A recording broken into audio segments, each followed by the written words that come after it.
Good morning, I'm Christine Dunbar from speechmodification.com, and this is my Smart American Accent training. We're on day 14 of our 30-day accent challenge, where we bring you a new video every day live to help you practice and improve on your American accent. You can see days 1 through 13 on our playlist on Speech Modification's YouTube channel. And you can also get materials for each day to practice on our website, speechmodification.com. The link is below in the description.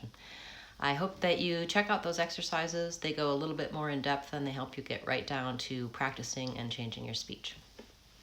So for today, I'd like to return to looking at pronunciation. Good morning, Pascal. And we're going to be talking about a particular vowel sound. So far we talked about vowel A and vowel O in American English. And today I want to talk about a vowel that is vowel A. I'll show you here in the vowel chart. So we talked about A and O so far, and now we want to talk about this low front unrounded vowel. And the IPA looks a little bit like an A and an E together. So that's how you can recognize it when you look it up in the dictionary. It's the vowel in words like had, have, sat. And in order to make this vowel, my tongue is forward and low in my mouth.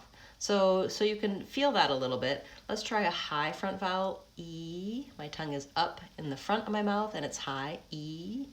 And now down here, it's low, ah, ah. My mouth needs to be more open to make this vowel, ah.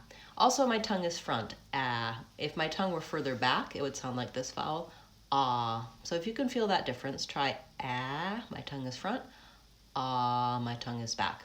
So this is the vowel we're talking about today, vowel ah. And I want to familiarize you with how to practice, how to change, and how to watch out for error patterns you might have on this vowel. So let's look at how we spell this vowel.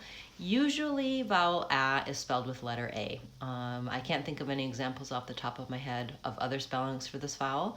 So the problem with pronouncing vowel A is not usually spelling related. With a lot of other vowels in American English, we're very inconsistent about how we spell them, and it can be very confusing. Usually vowel A is an A. However, A's can say many other vowels in English, so if you see an A, it doesn't mean it's vowel A. The best way to check is to look in the dictionary, look for the symbol that's the A and E together, and that's the A.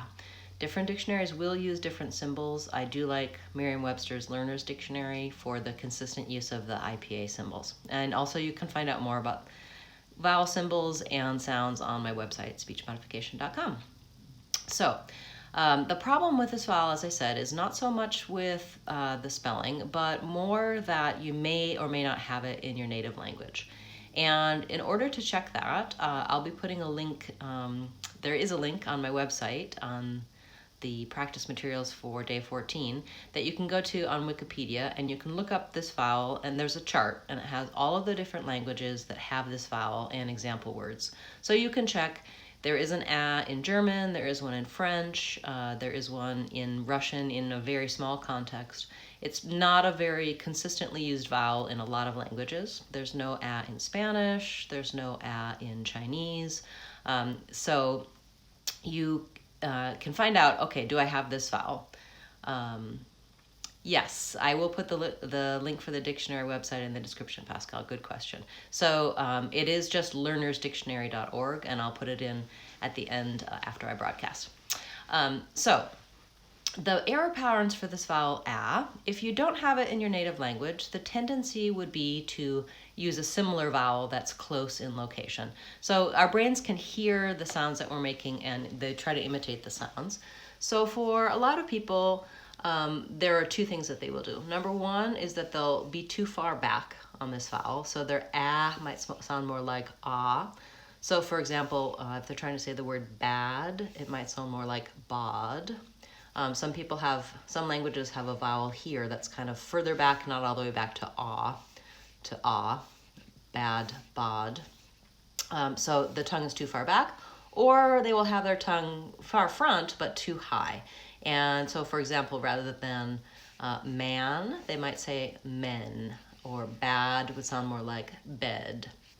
So you have to watch out for your tongue not being too high and not being too far back. So you can check your vowel by listening to some minimal pairs, and I have some of those on the website. I will also say some for you now. So I'm going to say the A vowel first. 2 words, one has A and one has E. Listen, you can try saying them. You can also just listen and make sure that you can hear the difference between the two. So man, men, tan, ten. So I'm saying vowel A and then vowel E slightly higher. Sat, set, and, end, mat, met. If you were watching my mouth, you could see on vowel A, I had to be more open, so my tongue could be lower, and my mouth was more closed, my tongue was higher. Now let's try some pairs between A, the front vowel, and A, the back vowel, that are both low vowels. My mouth has to be open for both, but my tongue is more forward for our target vowel A. Tap, top, hat, hot, lack, lock, iPad, iPod. So those are really good for listening, and eventually you may want to try practicing saying those to make sure you're making a distinct vowel between those two. But before you get to that level of practice of saying those minimal pairs, I would suggest starting with the vowel A itself and common words that have this vowel. So here are some common words you can practice. Repeat them after me, practice your A. You might want to record yourself and check in on how you sound on these vowels, see if you can hear and distinguish that you're using a low front vowel. Try the word had, have, that, man, sat, ran, back. After you've had an opportunity to practice on those vowels, really solidify that vowel out on those common words, then you're ready to try some repeated phrases. That's where you're going to be repeating one of the common words and then adding your own words. It's harder than just imitating, and it kind of mimics what you have to do in real speech, where you're thinking about what to say and you can't focus as much on your vowel. So for example, try that man, that time, that thing, that email, that day. Now add some of your own phrases that start with that. Let's try some for have. Have a friend. Have a meeting. Excuse me. Have a lunch. Have a few things. And again, you can add some more phrases with have a.